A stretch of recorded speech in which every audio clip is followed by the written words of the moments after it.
Agora são 7h18. Bom, hoje nós vamos conversar com o Walter Sanches, secretário-geral do Industrial Global Union. Para quem não sabe, a Industrial Global Union é uma federação sindical global fundada em Copenhague em 19 de junho de 2012. Ela representa mais de 50 milhões de trabalhadores em mais de 140 países, trabalhando nas cadeias de fornecimento nos setores de mineração, energia e manufatura em nível global. Ele já está, inclusive, aqui no nosso Skype, para quem está acompanhando pela TVT e também pelo YouTube. Olá, Walter Sanches, bom dia, prazer falar contigo. Bom dia, Marilu, bom dia aos ouvintes do Brasil Atual e da TVT. Walter, bom, vamos falar aqui sobre o que está acontecendo aqui no Brasil, né? Você está chegando da Europa e eu queria que você analisasse, né, como é que está esse desmonte aqui no Brasil em relação ao trabalho, aos direitos dos trabalhadores. Tem a reforma da Previdência aí em curso, né? Teremos aí a votação em segundo turno em agosto. Como é que você está analisando a situação dos trabalhadores no Brasil, chegando aí a 14 milhões de desempregados? Então, Marilu e ouvintes, o desmonte que está acontecendo vai muito além do que a gente tem conhecimento de reformas trabalhistas. Veja que desde a crise econômica de 2008, mais de 120 países fizeram algum tipo de reforma trabalhista, sempre o mesmo mote, né? Depois de uma destruição social, altos índices de desemprego, chega algum iluminado para falar que o problema é o alto custo do trabalho e aí nós temos que baixar o custo do trabalho para poder voltar a ter investimento. Só que assim, não adianta você dizer que o trabalhador trabalha por um prato de comida, né? Eu me ofereço a trabalhar por um prato de comida, não precisa me pagar nada, recolher fundo de garantia, férias, nada. Mas se o empresário não tiver para quem vender, ou para quem produzir, para quem vender, ele não vai contratar, não adianta. Então, esse tipo de alegação que foi feito em vários países, inclusive aqui no Brasil, é uma falácia, né? E o resultado disso, a promessa que foi feita naquela época, de gerar 6 milhões de empregos, gerou 6 milhões de desempregados a mais, né? Então, hoje nós estamos com essa alarmante índice em torno de 14 milhões de desempregados. Nós, inclusive, em junho, o Brasil foi levado à, à Comissão de Aplicação de Normas da OIT, porque justamente estava em violação às normas internacionais da Organização Internacional do Trabalho com a reforma trabalhista, e a alegação do governo era que era para promover a negociação coletiva. Mas como promover a negociação coletiva se você o ator tem que estar, né, do outro lado da mesa, tem que estar equilibrado. Mas os trabalhadores tiveram seus representantes, os seus sindicatos, minados também por essa reforma trabalhista, né? Quer Na dizer, sequência veio a lei da terceirização, né? Ou seja, a precarização, a oficialização da precarização, inclusive na atividade fim das empresas, e agora, com reforma da Previdência e a tal da medida provisória da liberdade econômica, é a pá de cal, né? É acabar a destruição, desmantelamento total do que pode ser um sistema de direitos e de próprio a possibilidade da defesa dos direitos através dos sindicatos. e que comparação que você pode fazer, Walter, em relação aos direitos, né, no que se refere à questão da previdência social, entre o Brasil agora, né, com esse desmonte todo, e outros países, os direitos dos trabalhadores nesse sentido? Veja, é uma coisa, também é um processo que acontece em vários países, até por conta de uma questão demográfica, né? A população vai envelhecendo e algum ajuste no sentido de que, vamos dizer, a história do que se fala, termo técnico é o cálculo atuarial, né? Quanto que você contribuiu ao longo da vida e a empresa e o sistema, e quanto você vai receber. Então, você vive mais, você vai receber mais. Então, algum ajuste desse tipo é normal e acontece em vários países, né? Agora, o Brasil teve essa virtude do sistema previdenciário brasileiro em que estabeleceu outras fontes de sustentação, né?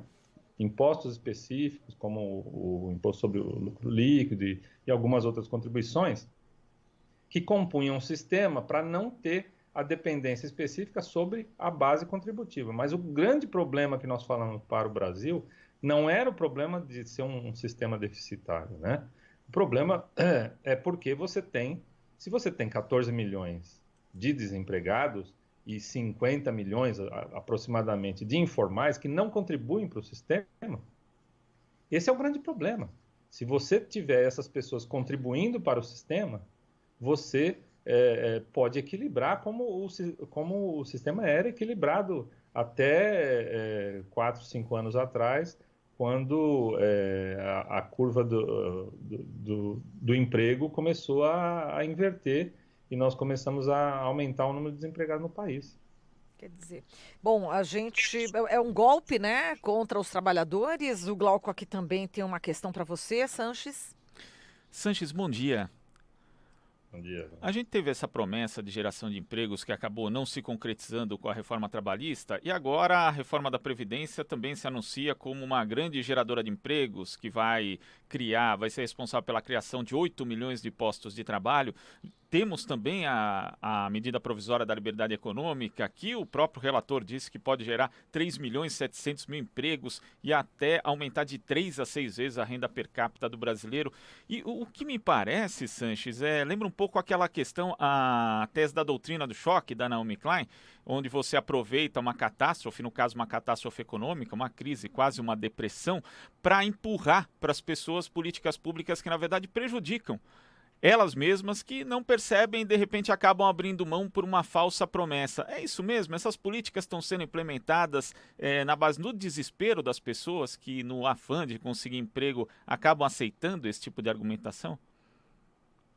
Então, é exatamente isso, né? Porque o que basicamente acontece quando você faz, sobretudo a reforma da Previdência, como que a reforma da Previdência pode ter algum efeito positivo para a sociedade, né?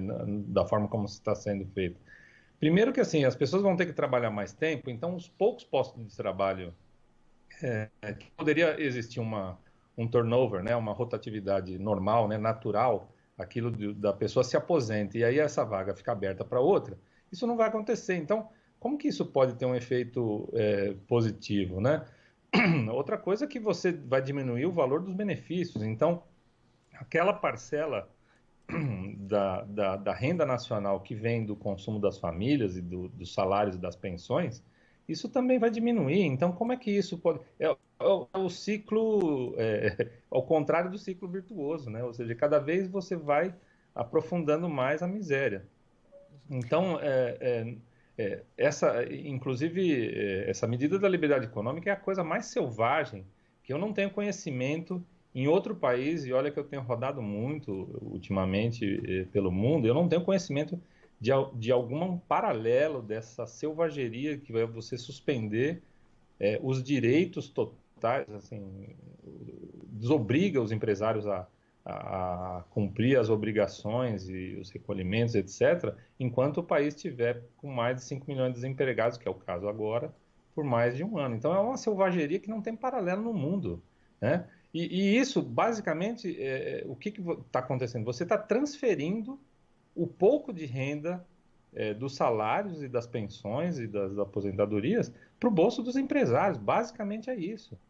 Porque se ele não tem demanda de consumo, não vai ter comércio, não vai ter produção. Então, não tem como justificar. A única setor que, em tese, né, poderia ser um pouco beneficiado é se o governo melhora a sua arrecadação, né, a sua questão fiscal, e vamos dizer, o governo poderia ter alguma possibilidade de fazer o seu investimento público. É a única coisa que você pode visualizar, mas a selvageria em sequência que a gente está vivendo no Brasil não tem paralelo em outro lugar no mundo. Exato.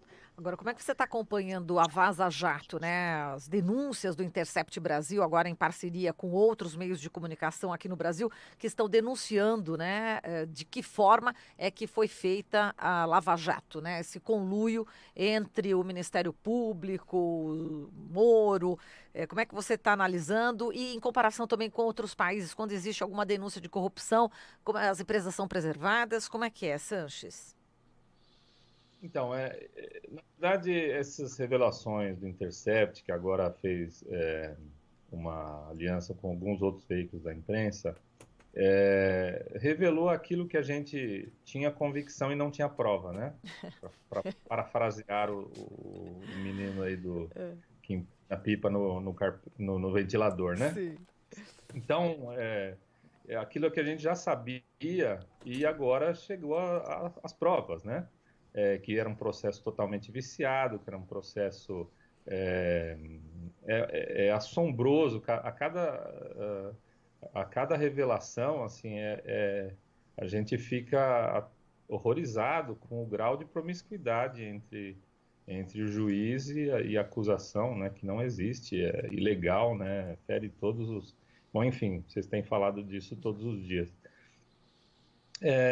Uma coisa que eu acho que o Brasil, lamentavelmente, claro que todos nós somos favoráveis ao combate à corrupção e o Brasil realmente existia em esferas públicas muitos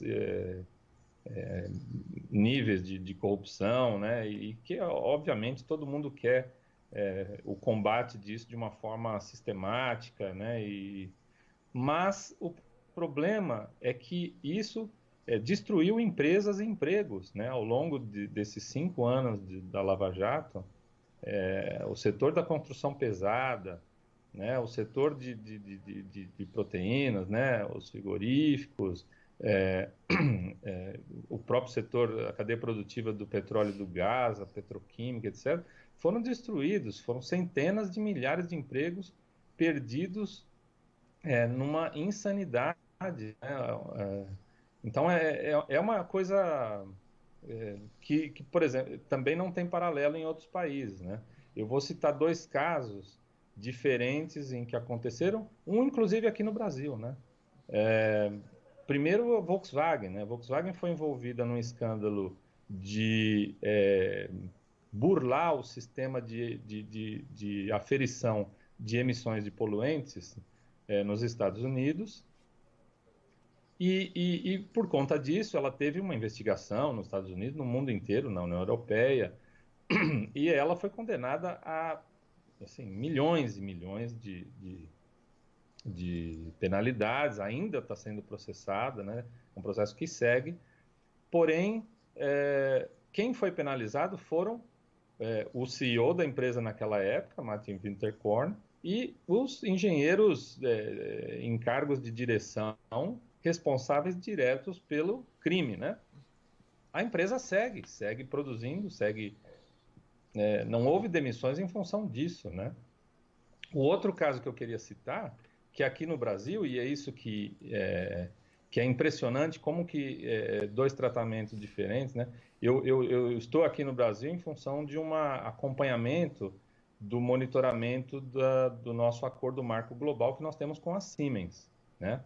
Siemens é uma empresa global que trabalha no setor de energia, setor de energia eólica, produtos elétricos, material hospitalar, enfim, uma empresa gigante, né? Tem 380 mil funcionários no mundo. E a Siemens, como talvez todos os ouvintes se lembrem, há alguns anos atrás, não me lembro exatamente que ano, foi flagrada num sistema de concorrência viciada junto com a Alstom, né? E a Siemens, né? O que a Siemens fez um acordo de leniência.